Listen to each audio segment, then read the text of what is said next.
This conference will now be recorded.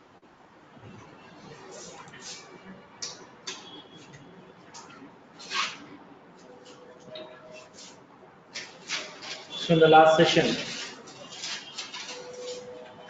we have discussed how to create the JSON formats for the various classes. It may be a custom class, it may be a standard class, it may be a collection of array, or it may be a wrapper class also.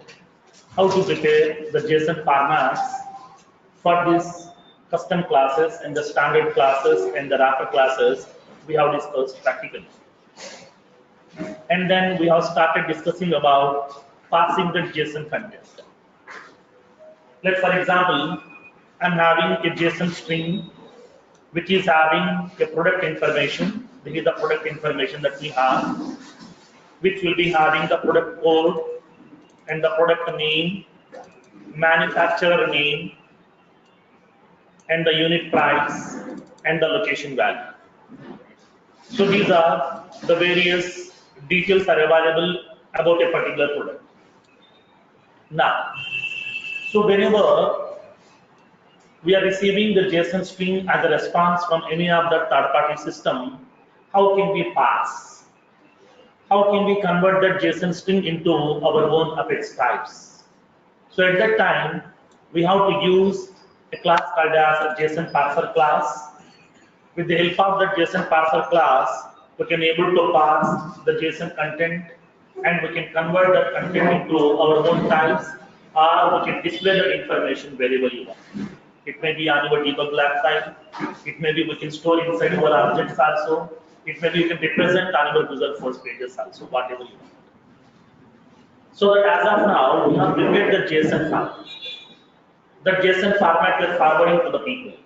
Suppose if somebody has given the JSON response. Yesterday we have discussed by using some multiple third-party websites like as Open Weather Map, and then we have used postal pin code also. At that time, whenever I'm invoking the web service, by passing the required input, the web service is going to be providing the response in the form of JSON format.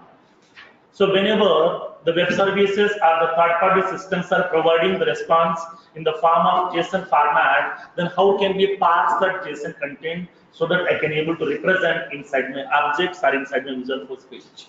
So for that one, in order to pass that JSON content and to be used to convert into your own Apex types, we have to use a class called as JSON parser class. Yesterday we have discussed about this.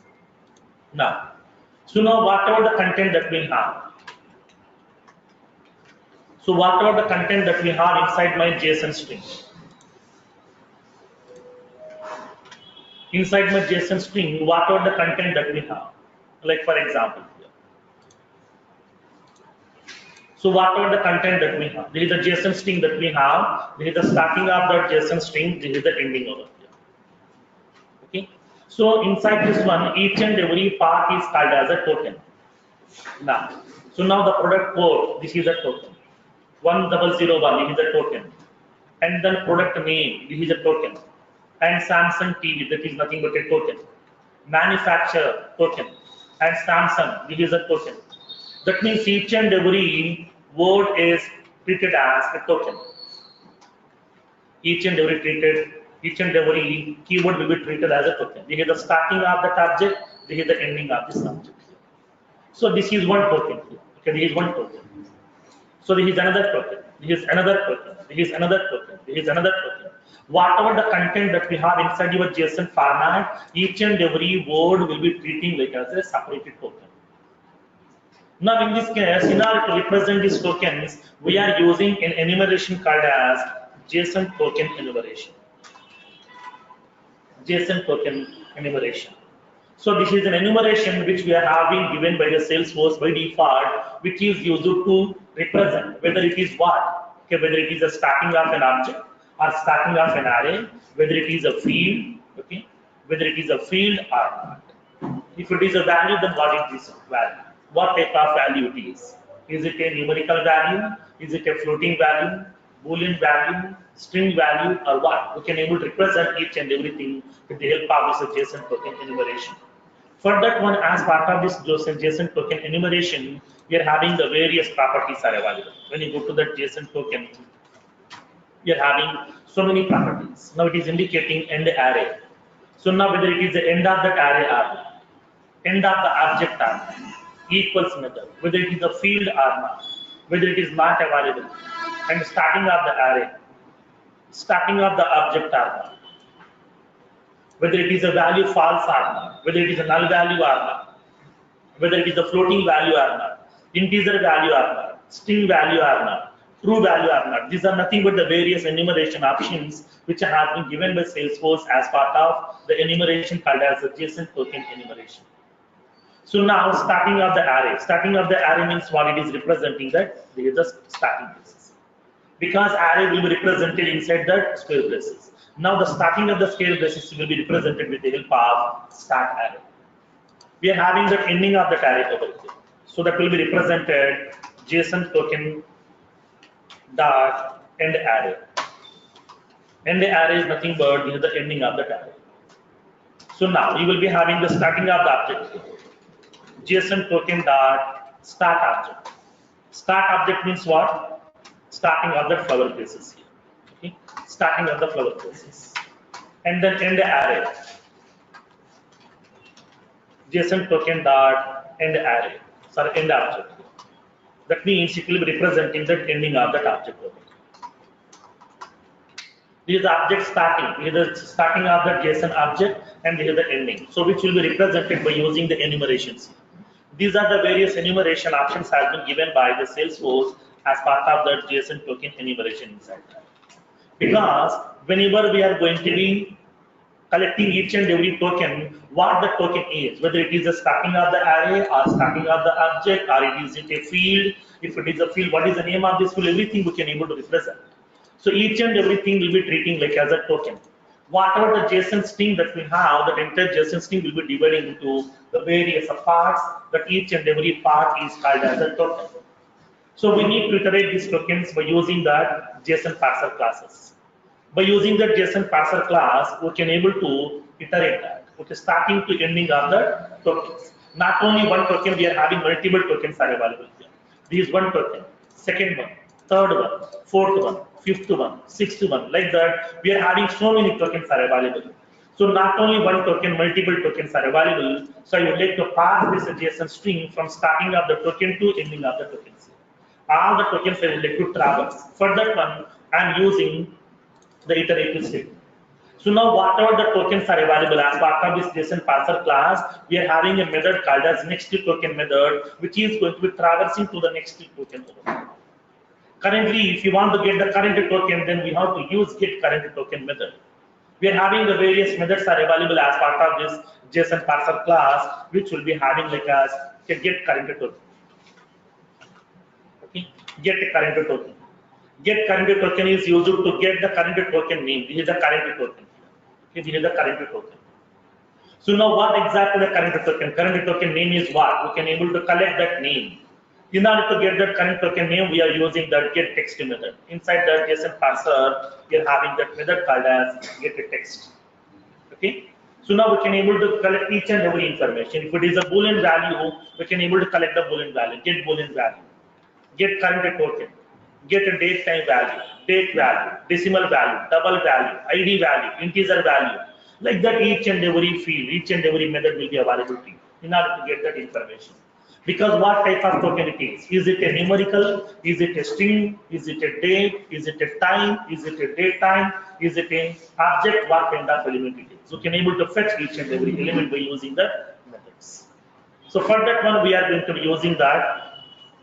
The JSON parser class. Inside the JSON parser class, we can able to get that tokens information. So now my requirement is I want to iterate this JSON string from starting to ending, from the starting token to ending token over here. So for that one, we are going to be not only one token, multiple tokens are available. So in order to iterate these tokens, okay, in order to iterate, I'm using a while iterative statement. So now please iterate this particular JSON parser class till the next tokens are not null. That means up to the last of the tokens.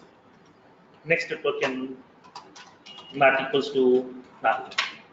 So now please iterate this JSON parser class to traverse the tokens from starting token to ending of the tokens here. All the tokens I would like to iterate.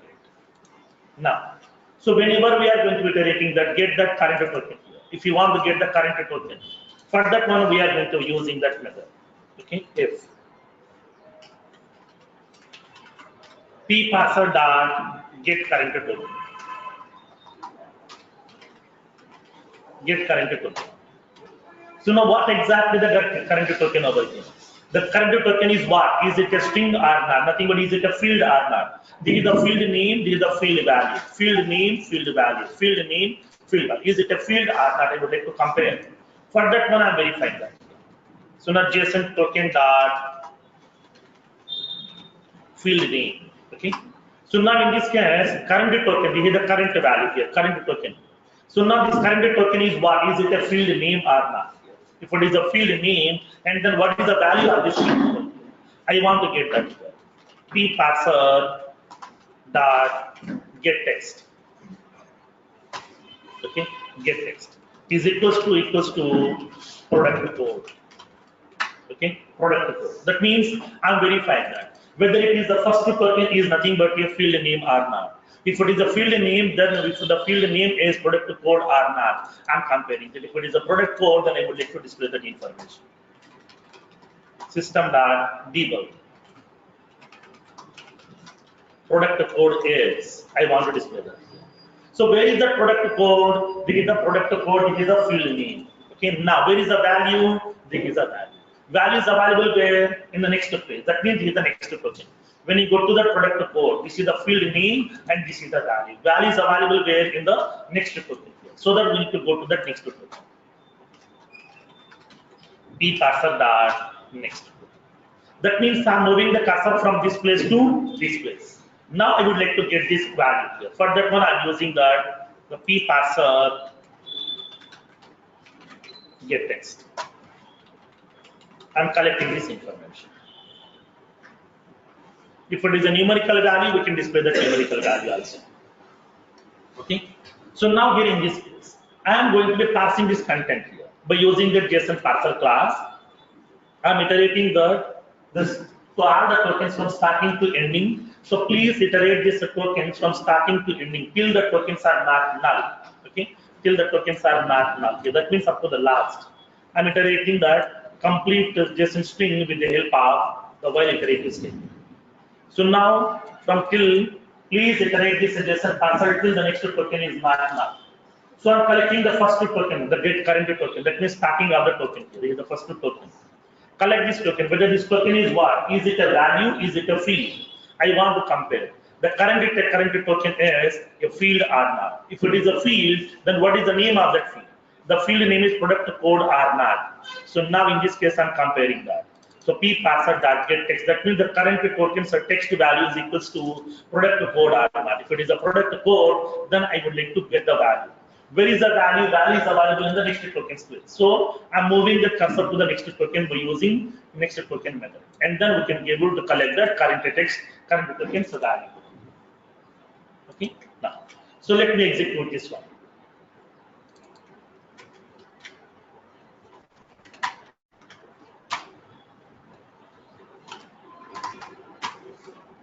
Parse JSON content. Now click on execute. See the result. Now it is indicating the product code value is 1001. Okay. Keep on going to traverse over. Okay. Keep on going to traverse. Now, so why I'm giving this kind of information is, suppose for example, in future, okay, whenever you are integrating with the third-party system is giving some response to. Like for example, I'm having that open weather map. Whenever I'm using this open weather map, they're giving some response to me here.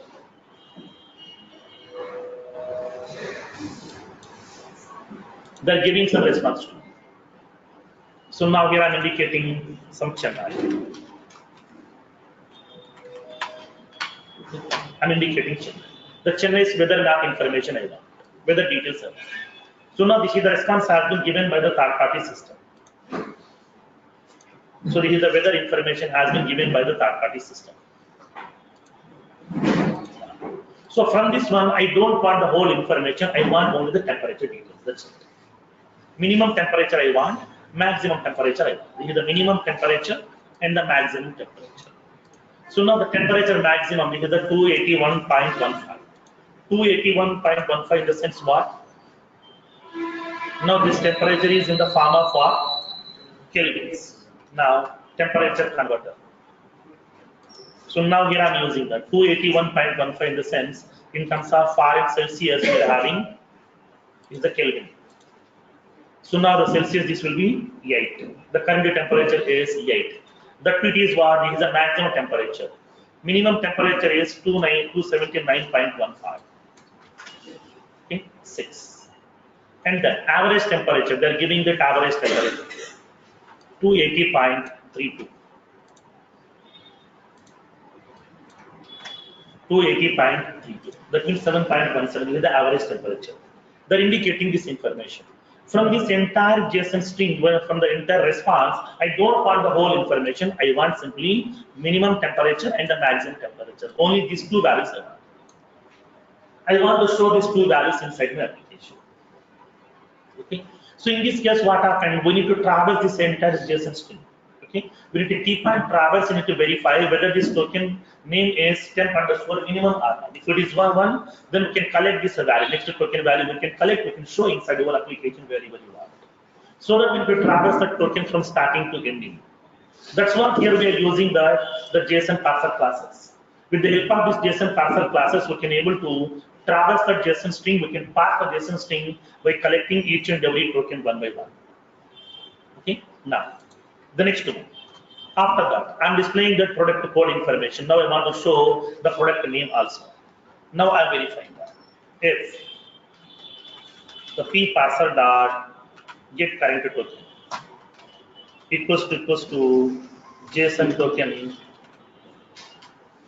dot field name and p parser dot get text equals to whether it is a product name or not. I'm collecting that product name that. Now I want to display that information. P parser dot next to it. Because this is the product name. Product name is nothing but one token. Where is the value in the next token? So we need to move the cursor to the next token. For that one, I'm using that next token. And then I want to display that information. System.debug. Product name is, I want to display p parser dot get text. Now, after that, I want to collect that the next event. P parser dot get corrected token is equals to JSON token dot field name and p parser dot get text equals to I want to verify whether it is manufacturer or not. If it is manufacturer, I want to go to the next token. I want to get the value. System.debug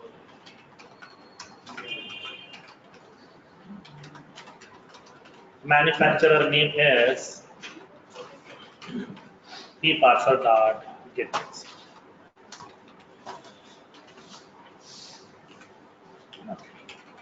If p parser dot get current token is equals to JSON token dot field name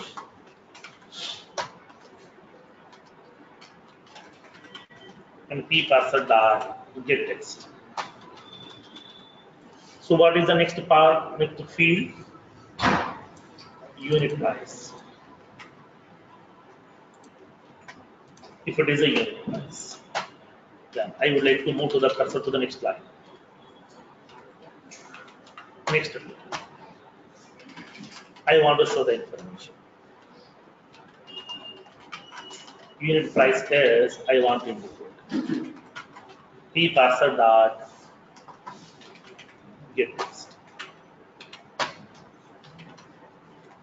If p parser dot get current token is equals to JSON token dot field name and p parser dot get text. So what is the next field that we have? Location.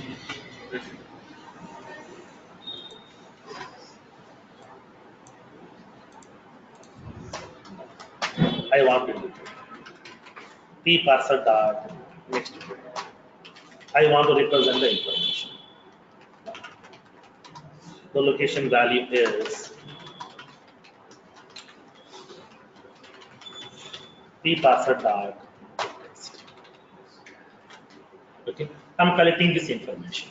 So now here I'm going to be passing this entire JSON string, whatever has been given by the third-party system.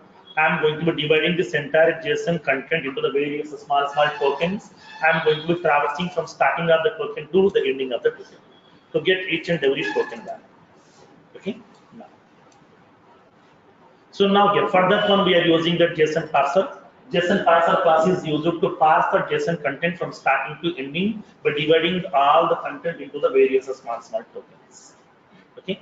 Now, so in order to move to the next token, we are using that method called as next token method.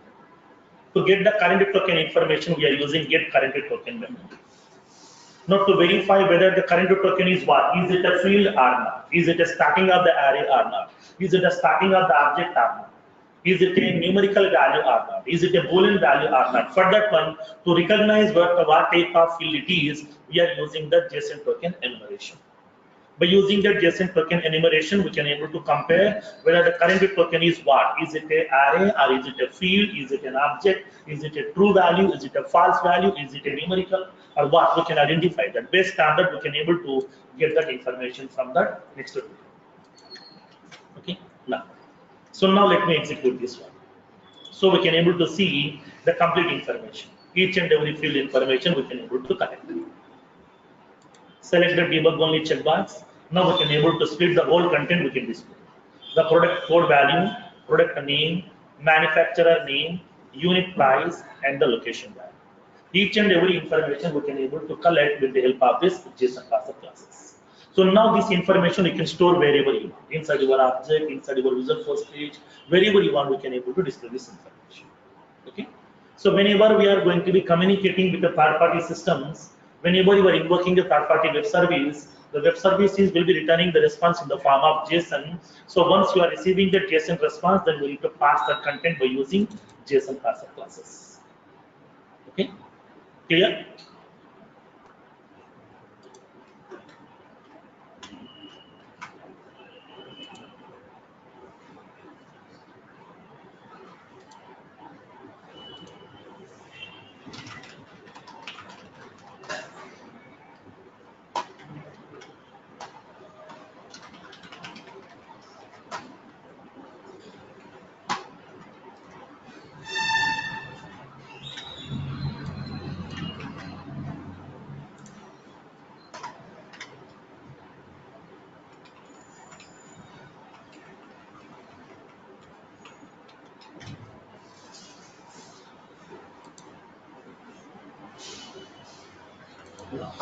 Now make a note of this one, JSON parser class.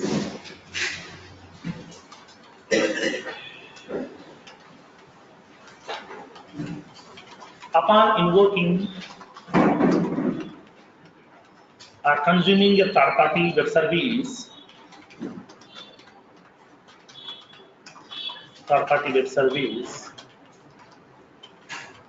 it will return the result or response in the form of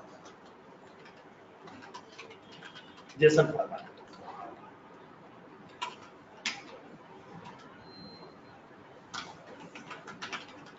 Which can be used inside the application or we can represent on the Visual Force page. We need to pass the JSON content or JSON response by using JSON parser classes.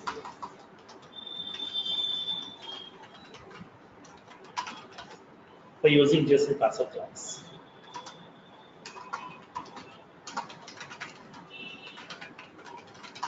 We can divide the entire content into the various small tokens, and we can traverse the tokens from starting to ending of the JSON content, ending of the JSON content, ending of the JSON content. To identify each token type, we have to use JSON token enumeration. We have to use JSON token enumeration.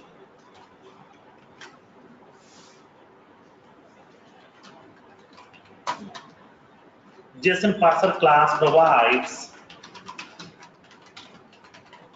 a set of ready-made methods.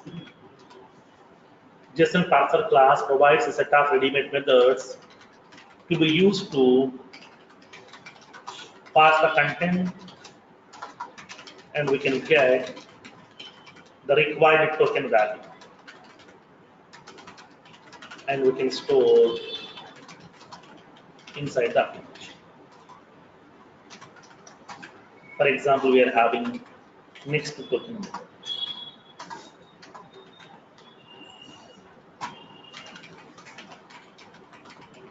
Get current token method. Get text.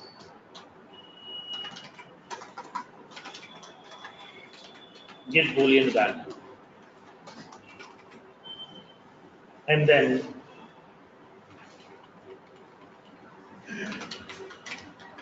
get a date time value.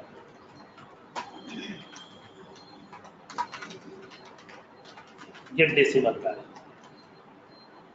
Like that, we are having so many methods are available as part of this JSON parser class.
Okay.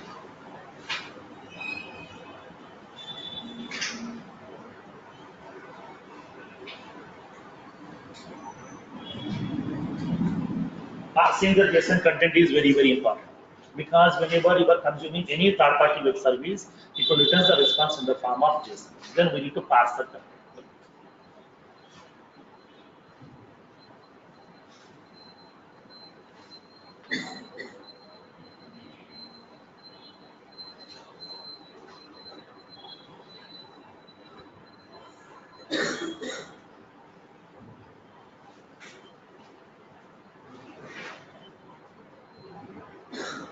Okay. Then in this case, how can we invoke the third-party web services? As of now, we have prepared our own web services, and then we are exposing the web services to third-party people. We are giving some URI. Based on that URI, third-party people can consume our services.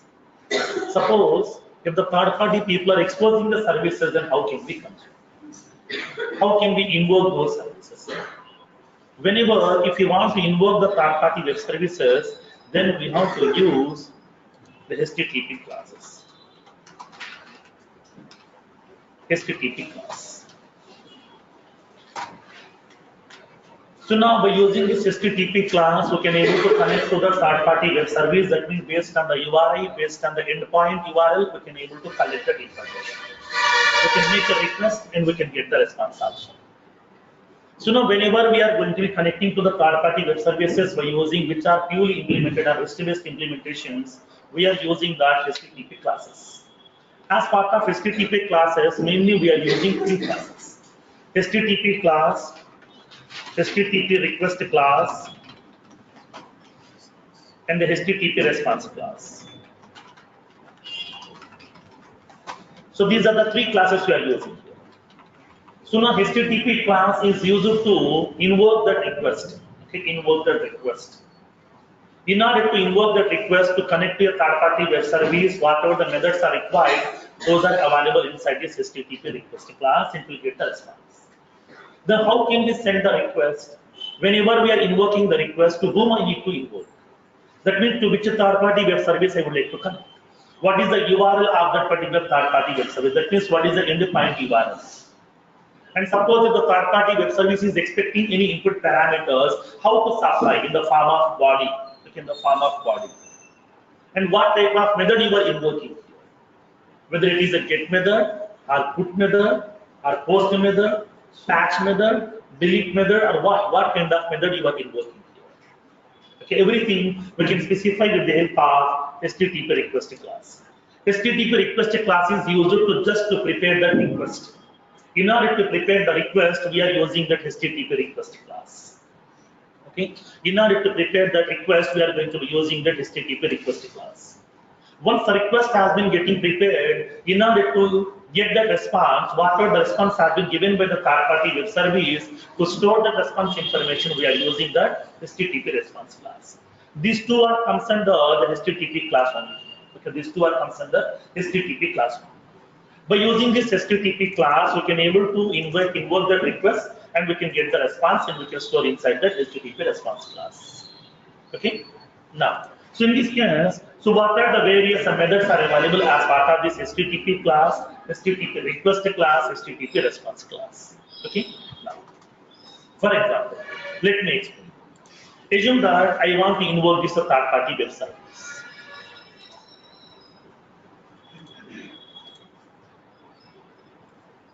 So this is the third-party web service which I would like to invoke. So this is the URL. Okay, this is the URL. Or else you can take postal pin code also, anything.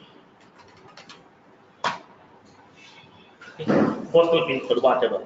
So this is the URL which has been given by those people. I want to connect to that. What is the method type over here? What is the method that we need to use? They're clearly indicating that this is a get method. Okay, get method. That means the method type is get. That means I would like to invoke this third-party web service by supplying the pin code value.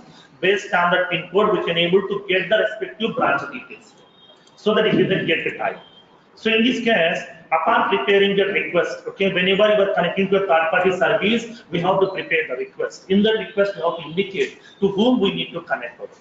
Okay, to whom we need to connect. So for that one here, first of all, we have to use HTTP request class equals to new HTTP request class. So we need to create the object of the HTTP request class. By using this HTTP request class, we can specify, okay, request details. Nothing but to which endpoint you would like to connect. What is the timeout options? What is the method body? What type of method you are going to invoke? Header information, everything we can able to specify.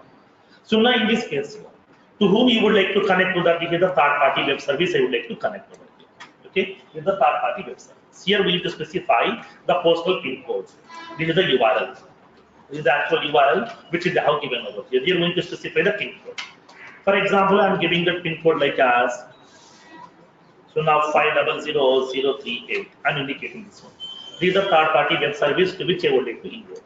So this is called as the URI or endpoint. Endpoint means the target system's URL. Okay, to whom you would like to connect.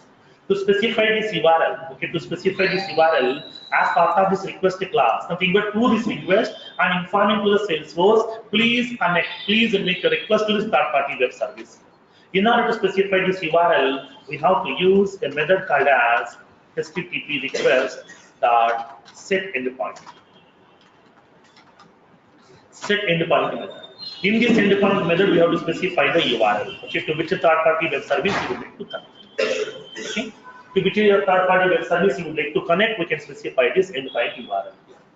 So this is the third-party URL to which I would like to connect. Now, next, what type of method it is? What is that method here? Get method. So that we need to specify HTTP request dot set method. Now the method is what? Get method. Okay, get method. So I'm going to be indicating that method type as the get method. Next, HTTP request dot set a timeout. That means how long time it has to try to be connected to the third-party web service. Suppose if the third-party web service is down, nothing but the server is not available. The service is not available. At that time, how long time you want to try to connect? So we can specify the time in terms of milliseconds. I'm giving like some 10,000. I'm giving the 10,000 milliseconds. Nothing but 10 seconds. I'm indicating the time. So now we can specify. So now the set endpoint, nothing but to specify the endpoint information, and then we can specify the method, what type of method you are going to use, and then set a timeout option. And then once you have specified that, then I need to invoke this request here. In order to invoke this request, we have to use a HTTP class. HTTP equals to new HTTP. Okay. Now here I am indicating HTTP object. In order to send that request here, okay, we have to specify HTTP object dot send. So where is that request? Request is available inside my HTTP request class. So can able to specify that HTTP request. Whenever I'm sending the request, okay, whenever I'm sending this request to the third-party system will be getting connected, it will be giving some response. To store that information, to store the response, we are going to be using the HTTP response class. For that one, I'm creating the object. HTTP response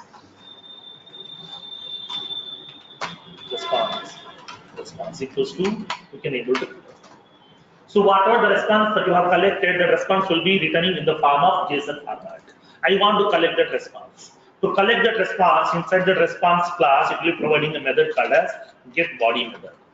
Okay, getBody method. In that getBody method, it is having the JSON format of response. Now we need to collect that response and we need to pass that response over here. Okay, this is the simplest mechanism in order to connect to the third-party web services. Whenever we are connecting to the web services, okay, which are purely the REST-based implementation, simply we are using three classes: HTTP class, HTTP request class, HTTP response class. Okay, HTTP class, HTTP request, HTTP response class. Okay, now in this case here, whenever if you want to connect to any third-party web service, then whatever the URL is available, this URL we need to add inside your Salesforce instance, inside the remote site settings. Okay, we have to add this URL inside the remote site settings. Okay, we have to go to the security control because we are informing to that Salesforce this is also one of the trusted website to which we can able to connect. Okay, this is the trusted website to which we can able to connect. So that we need to add this web service. Okay, we need to add this URL inside the Salesforce instance inside the remote site settings.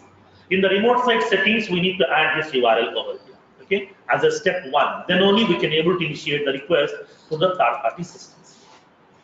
Okay, clear? Now, so now let me try to do this one here. How can we implement? Okay, now, so this is the third-party web service which I would like to connect.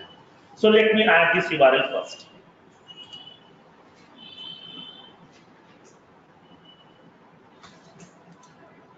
So let me go to my Salesforce instance.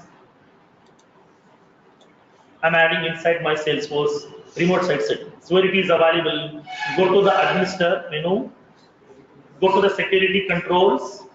Here we are having an option called as remote site settings. Okay, click on remote site settings. Inside the remote site settings, we need to add that endpoint URL here. So now what is that URL? My URL is the endpoint URL. Okay, now click on that new remote site. Okay, click on that button, new remote site. and indicate here. Postal pin code API. Pin code. Now URL, specify the URL here to which you would like to connect.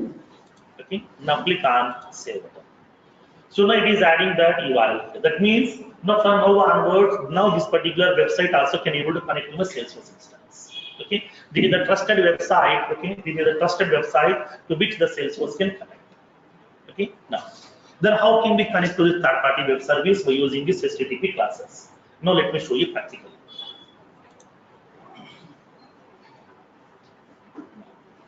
So let me go to my Salesforce instance. I'm preparing a separate class. Okay, I'm preparing a separate class. Now, postal pin code service. I'm creating a class with the name postal pin code service. I'm preparing the method. Public static void get post office branch details. Branch details by pin code. Okay. I want to pass the pin code value dynamically at runtime. So I'm passing the pin code value. String pin code. Okay, I'm passing the pin code value dynamically at runtime. So now with the pin code value, we need to pass it runtime. So now in this case, first of all, we have to prepare the URL up to this part. Okay, up to this part. Now, I'm preparing that. I'm verifying if the pin code value not equals to null and the pin code value not equals to empty. Then I would like to initiate the request. For that one, I'm using HTTP class. HTTP equals to new HTTP class. I'm creating the object of the HTTP class and HTTP request class. Request equals to new HTTP request. Upon preparing the request, we have to specify request dot set endpoint. Set endpoint. Specify the endpoint URL here. I'm indicating the endpoint URL. What is the endpoint URL over here? We are having the endpoint URL line. This is the endpoint URL. And after that, what we need to add? Pin code. For that one, I'm adding the pin code. Okay.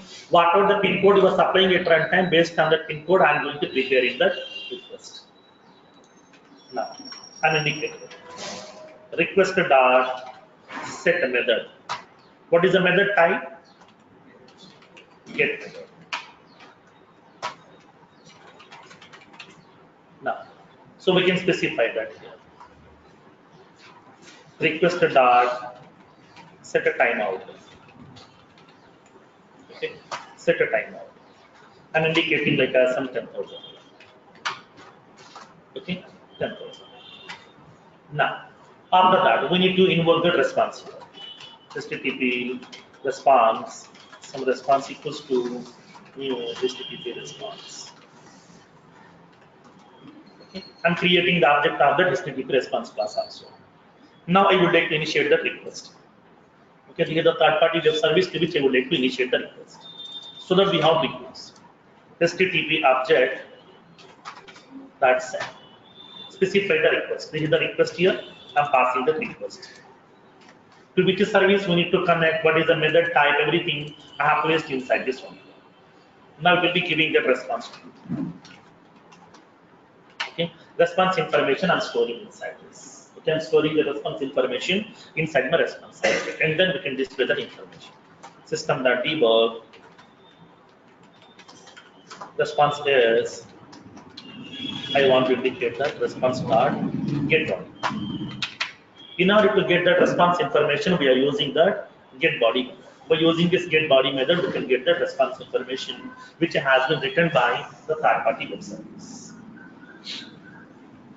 Okay, clear? Simply, I'm using the three classes: HTTP class, HTTP request class, HTTP response class. HTTP class is used to initiate the request and to get the response.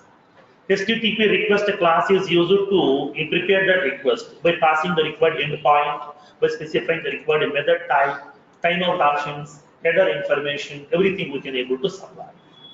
Okay, and when coming to the HTTP response class is used to store the response which has been written by the third-party web service. Whatever the response has been written by the third-party web service, to store the response information, we are using this HTTP response class. Okay. Now, to get the response information, I'm using a method called as response.getBody method. Now, so let me execute this one.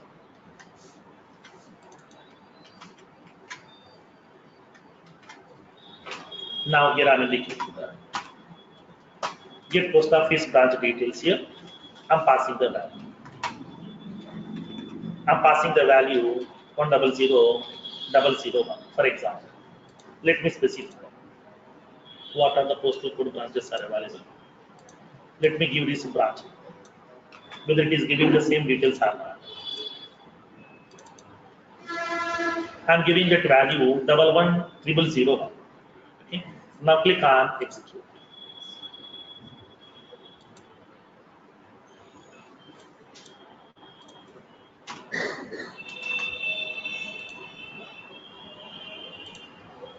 Click on execute. Request has been sent to the server. Select the debug only checkbox. It has given that response. Now it is indicating the number of pin codes has been found. 21 has been founded over here. We can able to collect that whole information. So it is indicating the first one is the Baroda house, and then description is null. Branch type is the sub post office, delivery status non-delivery, circle is Delhi, district is Central Delhi, division New Delhi Central, region Delhi, and then we are having the block information, everything we can able to collect that information. The whole information we can able to collect and we can able to represent in our Visual Force page very well. Okay, we need to pass that content over here. For example, if I'm passing the value 500038, number of branches will be available here. I would like to find out. For that one, click on execute. See the response now. Select the debug only checkbox. Number of branches has been found as 2. Status is success. Now the first branch of his first post office department is Sanjeev Reddy Nagar, and here the details of that first branch information. Okay, first branch information. Now here we can collect that entire JSON string, because here it can't display the whole information inside the response. We need to collect that whole information and we need to pass that information by using the JSON parser classes over here. We can pass the JSON parser content and then we can able to display that whole information. Okay, clear? Now we can able to get that entire response body information also, and we can able to display that information. Clear? So now in order to see whether it is giving the response properly or not, we are going to be using that get body method. Suppose if it is displaying this information, then we need to pass, because these people will be keep on giving that information to them. They will be clearly indicating to you this is the response format which will be indicating by the third party service. They will give the response format over here. Based on the response format, we need to pass that content by writing our own code. Okay? By writing our own code, we need to pass this content over here. Okay? Clear?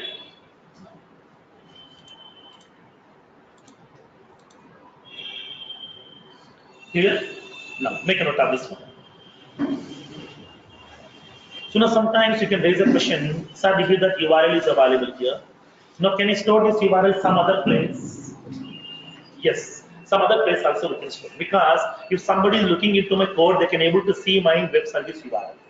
Suppose if it is a confidential information, then you can do one more thing also. Instead of placing this URL here, okay, now we can store inside a separate place also. Just to go to your Salesforce instance, create a custom label.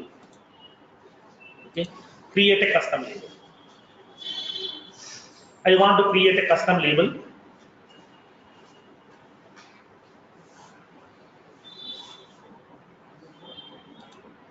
I want to create a custom label here. I want to create a custom label. In the custom label, I would like to store. I'm giving that short description. Now, the postal pin code in the point. Okay, postal pin code in the point. This is the actual URL I'm indicating here. So this is the name of that particular custom label. Okay, this is the custom label I'm indicating over here. Now click on save. Now my custom label is available. This is the custom label name. Whenever if you want to access this content, this is the content I would like to access. If you want to access the content, then we can go to your Salesforce instance and we can able to get that content over here. For example, I'm indicating string endpoint URL equals to system dot label dot my label. What is my label name over here? My label name is postal pin code endpoint. Okay, postal pin code endpoint. And along with that, we can able to add that pin code value. Okay. So now here up to this part, nothing but here we are having this value. Up to this part. Up to this part. This information I am going to be collecting through programming with the help of system.label.postal pin code endpoint. Because I have stored this information inside my Salesforce instance, because I don't want to make it visible to the people. I want to make it as confidential. For that reason, here we can able to store that URL information. Okay, inside your custom labels, you can create your own custom label, and that custom label you can able to access by using system.label.that label name. And then if you want to append anything, you can append the information. And then here we can able to pass that endpoint URL. That's it. Over. So whenever if somebody looking into your code, they can't understand to which web service you are connecting right now. Okay, because the web service URL is not available.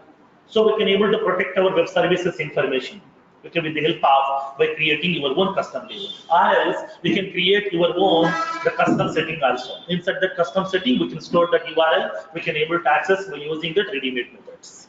That facility will be available. So that instead of storing the web service URL inside your application code, store that URL inside that custom label, and the custom label we can access directly by using system.label.that label, and we can able to connect to the third-party web service.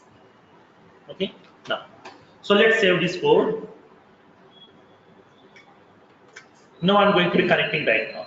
Click on execute. Request has been sent. Now I want to test after modifying this code, it is working properly or not. Select the debug only checkbox, it is working properly. It will be returning the 2 branches are available with the postal pin code 500038. Okay, clear? Understood the concept now? I'm indicating this URL also.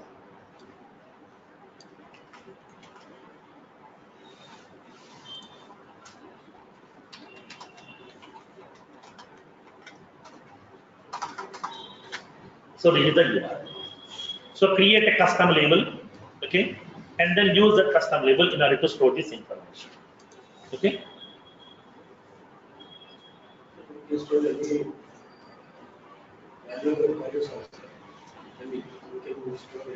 If there is any usernames and passwords are available, everything we can store inside the custom label. From there you can access that. Okay, no need to hard code inside your application, because in future if you want to change some value, it will be difficult to modify inside the code level. That's what here we can store inside that the system by using the custom labels, and there you can modify. It will be reflecting in all the places automatically in one shot. What is the default level specific? Which one? Extremely request. So what is the default method? Default method is get. Get is the default. If you did not specify any method, then the default method is a get method. What is the default time? Default timeout is 10 minutes. 10 minutes. Okay, clear? Connecting to the third-party service is very, very simple. It is not much difficult. First of all, as a step 1, we have to add the third-party application URL inside the remote site setting. If you are unable to add, if you are not adding that, it won't enable.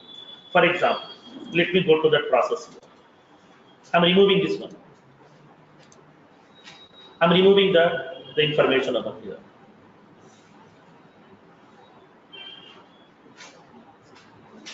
Because I'm using it someplace. Custom label is available. That's what there is a dependency is available. That's what is not allowing to do. Suppose, for example, if I'm hard coding that one, okay, if I'm hard coding that one inside my application, whenever if you have not added that inside the remote set setting, it will be giving that unauthorized URL, unauthorized endpoint. So we cannot able to connect to that. Because to inform the Salesforce, this is also one of the trusted web application to which we would like to connect. So at that time, we have to add that URL inside the remote site settings of your Salesforce instance. Okay.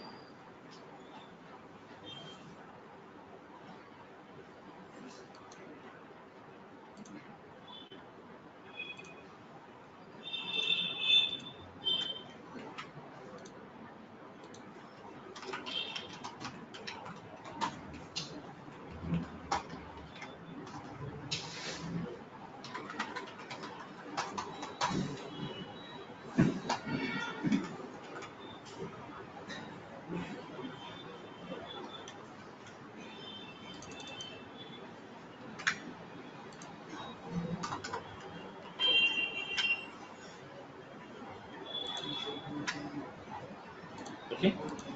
Clear? Then how to connect to that? Some more web services we'll see in the next session. In the next session, I will show you how can we invoke that web services. Okay. So from my Wizard first page, I would like to have a Wizard first page. Through the Wizard first page, I would like to pass some input values. Based on that, I would like to connect to a third-party web service. I want to collect the data. I want to represent onto the Wizard first page. How can we do that? We'll see in the next session. Okay. Along with that, we are going to be discussing about the concept of OAuth authentication also. As part of this OAuth authentication, we'll see the username and the password flow. Suppose if the web application or if it is a third-party service is a restricted one, which requires the username and the password, then how can we use this username and the password flow through OAuth authentication, and then how can we connect that? How can we get the response? How can we represent? We'll see practically in this case. Okay. Like for example, I will take a sample example. So in the previous session, we have created so many web services, REST web services. The same service I would like to call from a different organization by using OAuth authentication username and the password flow. We'll see how can we connect what is the OAuth authentication process, and then what are the various flows are available, what exactly username and the password flow, what is the internal process, how can we implement the functionality, we'll see practically. Okay. So in the next session will be on Saturday again. Okay. Next session will be on Saturday. Saturday will be having the 3-hour session. Sunday we are also having 3-hour session. Okay. Tomorrow we don't have the session. Next session will be on Saturday. Saturday at what time, sir? Saturday will be